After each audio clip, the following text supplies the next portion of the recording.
Nous allons voir dans cette vidéo formation quelles sont les différentes manipulations possibles pour gérer au mieux les différentes tables de votre base de données.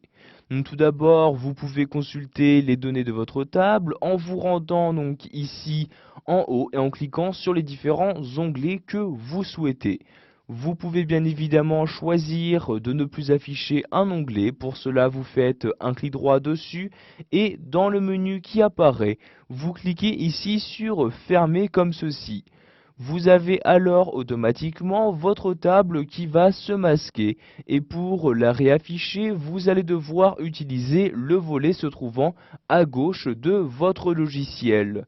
Donc si ce volet n'apparaît pas, donc ici je vais cliquer sur ce bouton-ci, donc vous voyez si ce volet n'apparaît pas, il vous suffit juste de cliquer sur le bouton en haut ici de ce volet, je clique donc dessus et à nouveau donc mon volet latéral de gauche va s'ouvrir pour afficher une liste des différentes tables que je possède.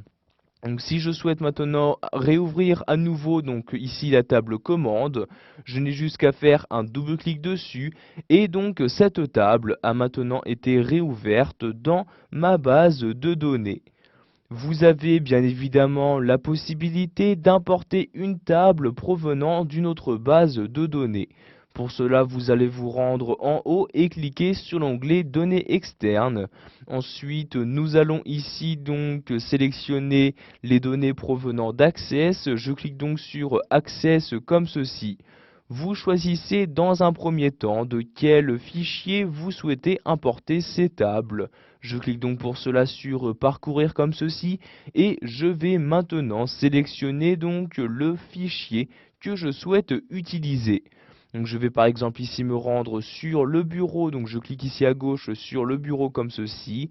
Je descends ensuite à l'aide de l'ascenseur et ici je vais sélectionner cette table-ci. Je clique donc dessus, puis je clique sur Ouvrir donc pour utiliser cette table. Je choisis ensuite ce que je souhaite en faire, donc soit importer les éléments donc de cette base de données, soit lier cette base de données à celle que je suis en train d'utiliser. Donc ici je vais choisir d'importer des éléments, je coche donc la première case et je clique sur OK comme ceci.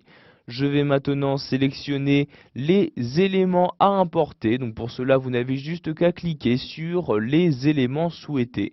Donc, par exemple, je souhaite importer ici des tables. Donc, je vais par exemple importer les tables paiement et produits. Je clique donc tout simplement sur les tables correspondantes. Je clique ensuite sur OK pour valider et ainsi donc importer les différents éléments sélectionnés. Donc si vous souhaitez effectuer une sauvegarde des étapes d'importation, vous cochez cette case-là. Si ce n'est pas le cas, vous ne la cochez pas et vous cliquez en bas sur Fermer comme ceci. Maintenant, les tables ont été importées. Vous pouvez donc les voir dans la liste qui apparaît dans le volet de gauche. En effet, il y a bien ici la table paiement et produits qui apparaît. Donc ici, je vais par exemple choisir d'afficher la table produit, je double-clique donc dessus et vous avez alors les différentes données de cette table qui apparaissent. Vous avez donc la possibilité de les modifier comme vous le souhaitez. Nous allons maintenant voir qu'il est possible de renommer une table. Pour cela, vous devez tout d'abord la fermer. Donc ici, je fais un clic droit dessus. Donc je fais un clic droit par exemple sur cet onglet et je clique ici sur Fermer comme ceci. Je peux donc maintenant la renommer. Donc ici, je refais un clic droit sur la table Produit et je vais cliquer ici sur Renommer comme ceci. Et maintenant, je vais donc pouvoir saisir à l'aide de mon clavier le nouveau nom que je souhaite donner à cette table. Par exemple, je vais ici par écrire mes produits comme ceci. J'appuie donc sur la touche Entrée de mon clavier pour valider mes changements. Et maintenant, je n'ai plus qu'à double-cliquer dessus pour la réouvrir avec le nouveau nom que j'ai choisi de lui attribuer. Pour finir, nous allons voir comment supprimer une table de votre base de données. Donc, par exemple, ici la table commande, je ne souhaite plus l'utiliser. Je fais tout d'abord un clic droit sur l'onglet et je clique sur Fermer pour fermer ma table. Et maintenant, donc, pour la supprimer de ma base de données, je fais un clic droit à nouveau sur la table correspondante dans la liste et je vais cliquer ici sur supprimer comme ceci.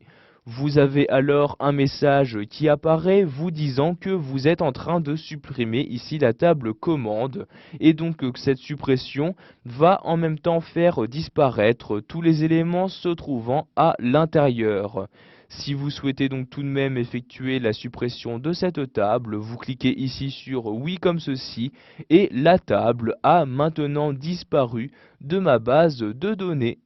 Voilà, vous avez appris dans cette vidéo formation à éditer les différentes tables que vous possédez, que ce soit en choisissant de les masquer, d'en importer ou encore de les supprimer de votre base de données.